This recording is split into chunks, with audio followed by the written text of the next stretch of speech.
Во извештајот на Европска унија се вели за црстување на јавна администрација, подобра организација, контроли и дигитализација. Се неопходни, а се што гледаме е длабока партизација и катастрофална администрација. Како демократи гледат на се ова? Цело време зборуваме за некој извештај од Европската комисија, од не знам што. Абе, тоа не е најбитно. Најбитно е што ни се случува во Македонија. Јавната администрација со секоја нова влада расте. Огромно оптеретување на буџетот на Македонија. Значи не може, јавната администрација треба одма сега итно да се намалува. Ние не можеме на овие политички криминални структури да му ги плаќаме нивните гласачи. Најголем работодавач во Македонија е државата. Кај го има? Кажи која фирма во Македонија има 150.000 вработено? Како вака ќе обстаниме? Кога ти имаш некој вработен во јавната администрација, треба да му обезбедиш плата и доприноси, пензиско, здравствено. Ние колку имаме тука стварно луѓе што работат во стопанството, 500-600.000 вработени пример.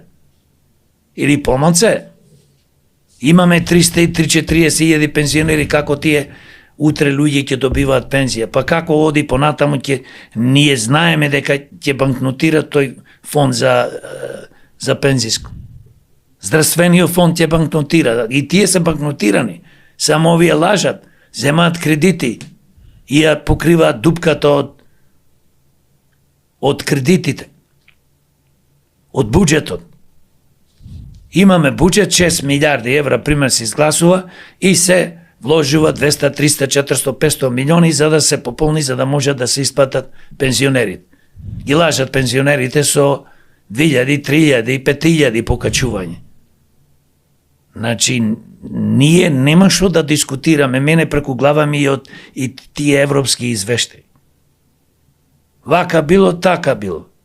Ние тука треба да гледаме во Македонија, да се ние фокусираме, да устредиме ова што го имаме како проблем. А имаме огромен проблем.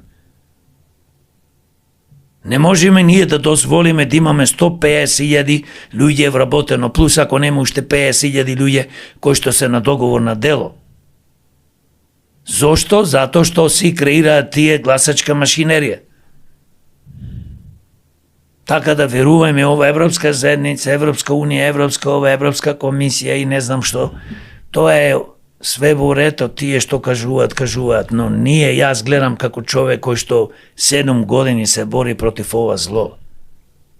Секоја година, секој 3 месеци, се повеќе луѓе се вработуваат во јавната администрација, тоа е неверојатно оптеретување на буџетот.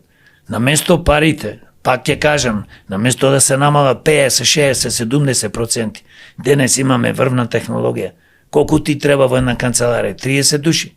Доволно се може да тројца, 24 има компјутери, има нова технологија каде што нема потреба толку вработени. Тие луѓе треба додат и да се вработат во фирми, фабрики. Зато стално зборувам, дајте луѓе да се отвараат фирми, фабрики.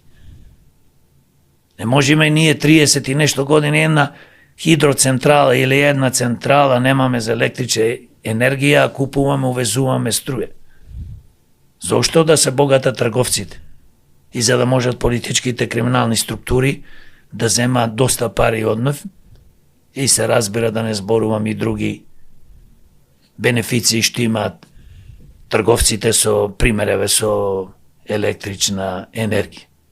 Да не продаваат струјата дупло, кога можеме ние да си имаме наши електрани. Нека инвестира државата, нека биде тоа на народот, на државата. Зошто да не? Тие се капитални проекти, исклучиво важни, без енергија, без производство на собствена електрична енергија не можеш да одиш напред. Кога се покачува цената на електричната енергија, се покачува цената на производите. Од храна, облека, за домаќинство, се покачува. Лекови, затоа што тоа е све поврзано. Шо поскапа струја, толку поскап производ. Ние што имаме на власт? Имаме луѓе кои што се научени кај се тендерите. И затоа јас се чудам и се прашувам Голема група на луѓе, 60% и повеќе, 50 и повеќе проценти седат дома и не излегуваат да гласат. Она што реков, ние се лютиме се, на никој не веруваме, апатични сме. Абре, луѓе, излезете, гласајте. Ако не, ни Македонија ќе има, ни нас ќе не има. Ќе испоцркаме сите од стресот. Така.